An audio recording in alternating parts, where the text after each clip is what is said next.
Great. Thanks so much for having me. I'm happy to be here and I'm happy to talk with all of you and answer any questions you have also. Just to give a little bit of a background, or maybe just a little bit of what we maybe can talk about today a bit. I can give a little bit of an overview of Creative Commons, how it sort of works and the work that we're working on.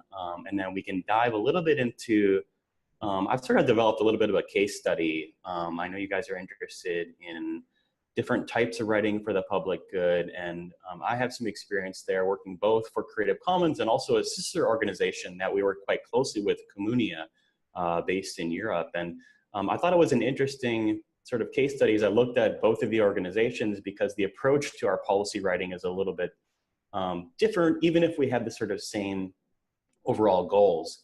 So I did a little bit of a compare and contrast between the writing that Creative Commons does and the writing that Communia is working on. And I'm involved with both organizations.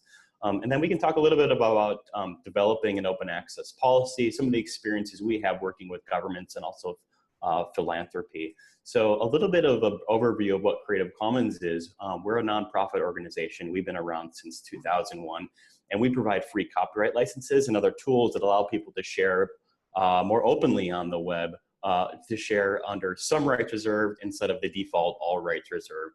And to take us a kind of step back about why Creative Commons is important, we kind of have to look at a little bit of the economics of sharing and copying today, and how it's different from sharing and copying in the past.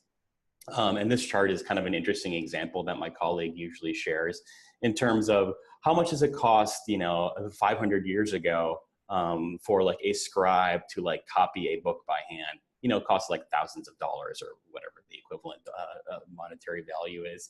But then when we start seeing new technologies like the printing press, obviously the cost goes down because you can have mechanical things reprinting things like books. So it kind of goes down to like maybe $1 per copy. Then of course, when you have the internet, which is like a giant copying machine, it's essentially free to share text, to share bits online. So we see sort of a massive decrease in the cost of what we talk about in terms of copying. And then of course, distributing is the same thing. You can think of like how much it costs to like carry a book from city to city and deliver it to someone else. And then of course, when you have the printing press and you have sort of modern transportation technologies, cost goes even lower. And then of course, when you have like the web or the internet, it's essentially free to share and distribute things online. So we see these kind of massive changes in how copying and distributing works with the internet and with digital technologies. But I think the problem that we've seen, at least from a Creative Commons perspective, is the legal aspects are sort of the same. Things haven't caught up. So, we had this idea with digital information, copying is free, and with the web, sharing is free.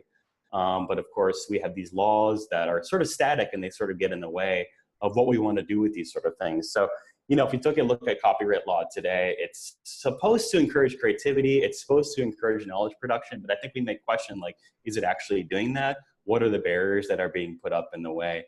Copyright law today is automatic. You don't have to like apply for it. You don't have to like ask for it. You just get it automatically. The moment you take a photo in your iPhone, you have copyright in that photo, automatically. The copyright terms are really long. It lasts for the life of the author plus at least 50 years. And in the US, it's 70 years. So, it lasts a really long time, even if you want it or not. Infringing copyright can be really expensive, up to $150,000 per infringement. And of course, we have these other things that are useful and beneficial for the public good around copyright. We have safety valves, so making fair uses of works without having to ask permission, or we have this idea of the public domain. So once things expire from copyright, they go back into the public domain, which is an area in which anyone can use it for whatever purpose they want. And where Creative Commons comes in is we've offered this sort of solution for like a some rights reserved approach. Because some people just want to share stuff, they don't want maximum protection. They're not like the Disneys and the Warner Brothers of the world trying to protect everything. They want their stuff to be used and shared and enjoyed. So that's where sort of CC kind of comes in. We have this some rights reserved approach.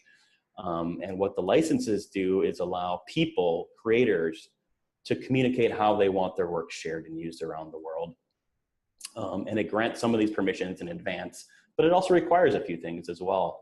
So we like to talk about Creative Commons as breaking down some of these artificial legal barriers since we now have basically free copying and also free sharing. So how does it work? We have these various things. I mentioned the copyright licenses. We also have public domain tools and an online sort of interface to make these things sort of pull together. You might have seen some of these licenses online today. These logos are pretty recognizable. The big websites like Wikipedia use Creative Commons licenses. So these are our 6 licenses on the right here. And here's an order of it in terms of the most permissions granted down to the least permissions granted. The CC licenses operate in what we like to call a 3-layer approach. So the first layer is really like the lawyer readable language. You know, these are like the long contracts that you see and you kind of click through online. It's like, okay, this is what makes it legally enforceable in court. And then we have this thing called a deed, which is sort of like a human readable language. It's like a summary of it, you know, for us humans, so we can like understand what the licenses means. And then we have this machine readable code that's embedded in all the licenses that allows Creative Commons licensed works to be searched for and indexed by search engines like Google. So CC is pretty pervasive. There's over 1.2 billion licensed works online. I think it's actually maybe 1.5 now. This is probably an older slide. And of course, it's used across a variety of different platforms and projects, from photography and iconography to video and also audio production. Let's see what this is for, like writing and also journalism. It's used on sites like Boing Boing, ProPublica, Global Voices. It's used obviously within the educational sphere. So I already mentioned big projects like Wikipedia, the MIT OpenCourseware use it, other sorts of open digital textbook providers are using Creative Commons licenses to share their works. It's being used within governments, so like NASA, and also intergovernmental organizations like the World Bank and WIPO, places like that. And then also in the philanthropic sector. So these are big charities like Bill and Melinda Gates Foundation that, you know, spend quite a big amount of dollars per year.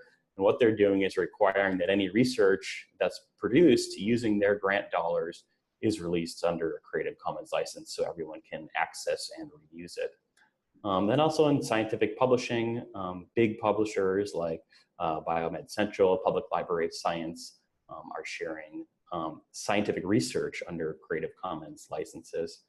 So that's a little bit of an overview of Creative Commons.